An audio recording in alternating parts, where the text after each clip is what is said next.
Students, we are end of this chapter, in the end part of this chapter.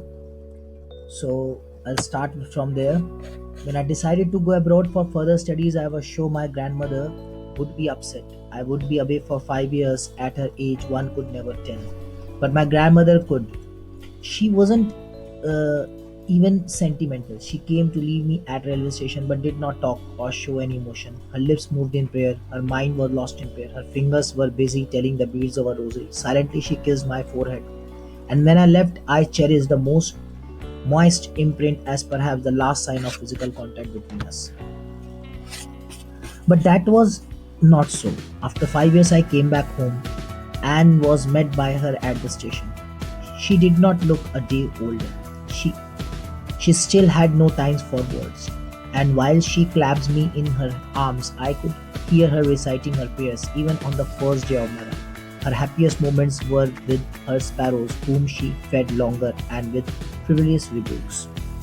In the evening, a change came over her. She did not pray. She collected the women of the neighborhood, got an old drum, and started to sing. For several hours, she thumbed the sagging skins of the dilapidated drum and sang of the homecoming of all. We had to persuade her to stop to avoid overstraining. That was the first time since I had known her that she did not pray. The next morning, she was taken ill. It was a mild fever, and the doctor told us that it would go. But my grandmother thought differently. She told us that her end was near. She was sad. She said that since only a few hours before the close of the last chapter of her life, she had omitted to pray. She was not going to waste any more time talking to us. We protested, but she ignored our process. She lay peacefully in bed, praying and telling her beads. Even before we could suspect, her lips stopped moving and the rosary fell from her lifeless fingers.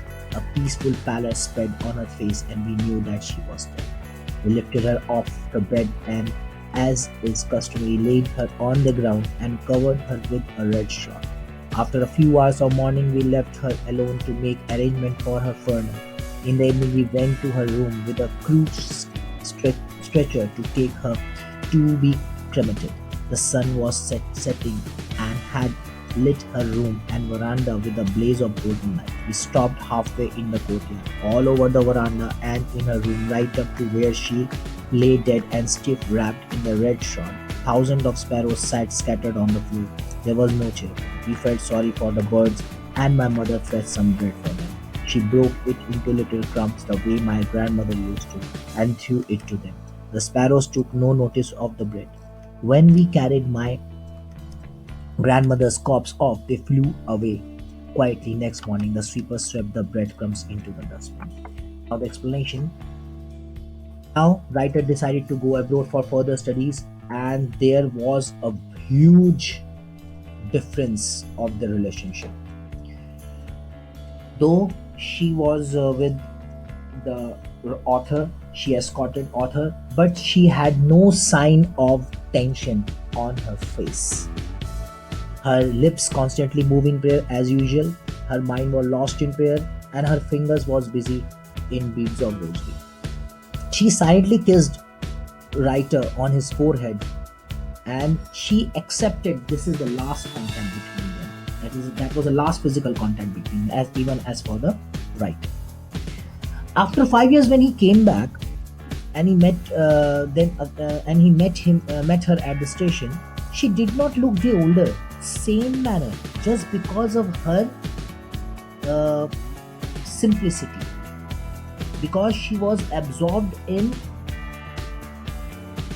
chanting the beads of rosary, chanting the name of God, Satyanam Shri Vaheguru. And that's the reason why her appearance was so simple, sober, and attractive. Same manner. This time she had no time for words. She clasped writer in her arms. Fine. And first day of her, and even on the first day of his arrival, that was the happiest moment for her. And and the happiest moments with the sparrows, whom she fed longer with the fibrous rebuke. Fibrous is not like serious, but rebukes is cold. In the next video, I'll explain the next part. Thank you.